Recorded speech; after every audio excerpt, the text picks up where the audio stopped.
I just finished writing the first chapter to the book that I'm working on, and I did it in under 45 minutes. I'm going to share with you, and I'm going to give you tips on how you can do the same so that you can stop overthinking and actually get yourself to write that book that you've been wanting to write.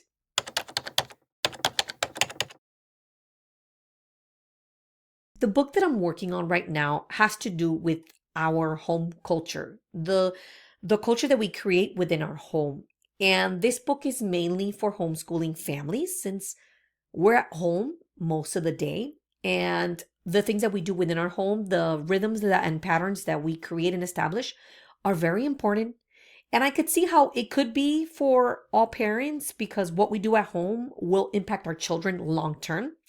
So I'm just still debating because I need to figure out the book title and subtitle. So I don't know if to strictly make it for just homeschooling families or maybe add something in there where I could say like to all parents.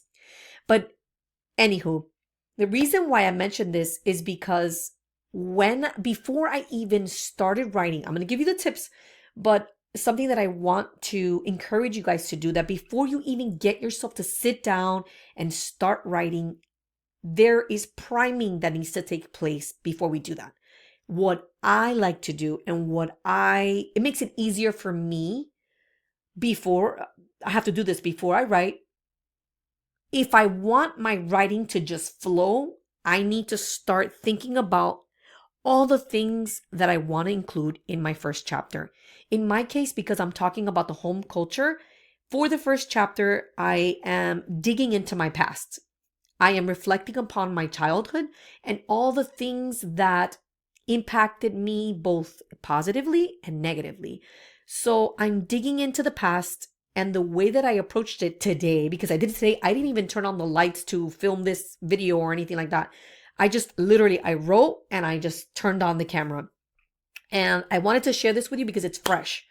So I was running some errands today and I started thinking consciously. I started thinking about my childhood, thinking about the experiences that I want to include in my first chapter. So I started nitpicking. I'm like, okay, I remember this and I remember that and I remember this and I remember that. I did this while I was driving to where I needed to go and from, so that I was already like hyping myself up. I'm like, okay, I have this, I have that, I have that. I know I have a reservoir of experiences, but now they're a little bit fresh because I've brought them to the forefront of my mind. So that's how I prime myself before I even get myself to write. Tip number one, when I got home from running errands and I was fresh, everything was fresh in my mind after I fed the kids, I grabbed a journal and I just started writing. I poured myself a glass of wine and I just started writing a mini outline. It doesn't have to be long. I wanted to just create an outline of the things that I was thinking about.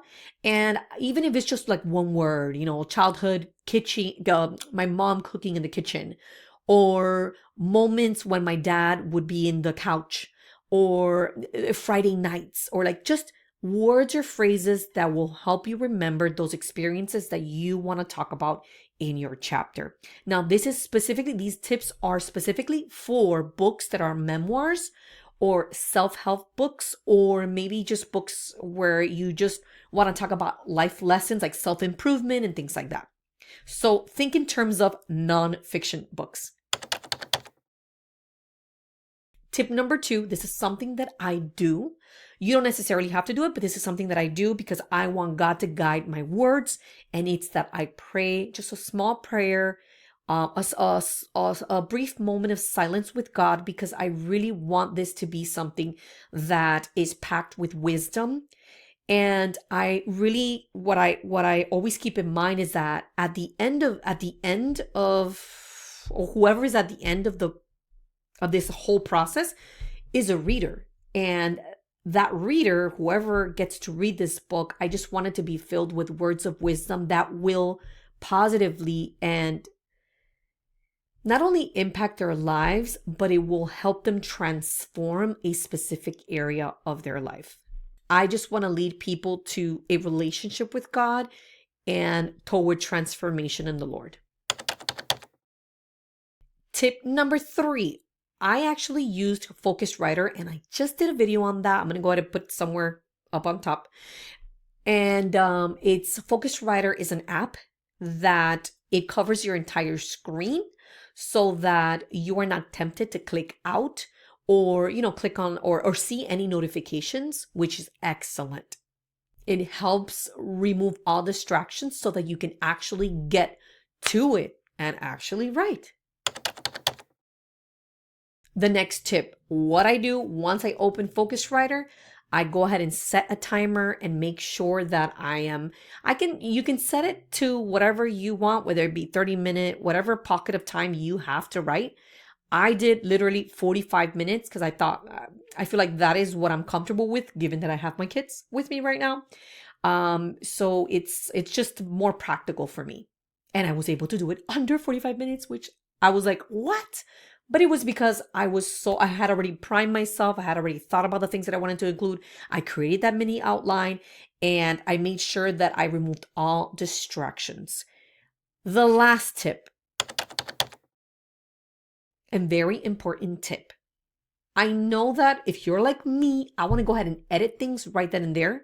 But instead, for me not to edit, I actually have to be listening to music. So it's one of the things that I do. It's not necessarily a tip because everyone is different. Not a lot of people like to listen to music while they write, but you can do so. For me, it's very inspiring to put the right music, of course. And I love to listen to Oliver. Oh my God, he's amazing. But anywho, go ahead and stop yourself from wanting to edit. Revise later. Allow yourself to just write and let the words just flow. Don't try to intervene and interfere with the process. Just go ahead and write and stop yourself from wanting to edit your work. I want you to remember one thing. Your writing doesn't have to be perfect. And even when you don't feel like you're a writer yet, God can use your words. God is greater than us. And no matter how you write your words, God can still use them as a powerful seed that when it is read by the reader, it becomes a seed inside of them that can actually flourish later on. So all that you have to do and focus on is just get yourself to write, prime yourself, start preparing the environment. If you need a candle, if you want to drink some coffee, some tea, you have to prepare the environment so that you can actually get yourself to write. And it doesn't matter if it's 45 minutes to an hour and a half to 15 minutes. Just get yourself in front of a computer without any distractions. And it doesn't have to be perfect. Just go with it. I hope that you found this video helpful. Go ahead and subscribe for more writing and self-publishing content, advice, tips, and resources. I will see you on the next video. God bless.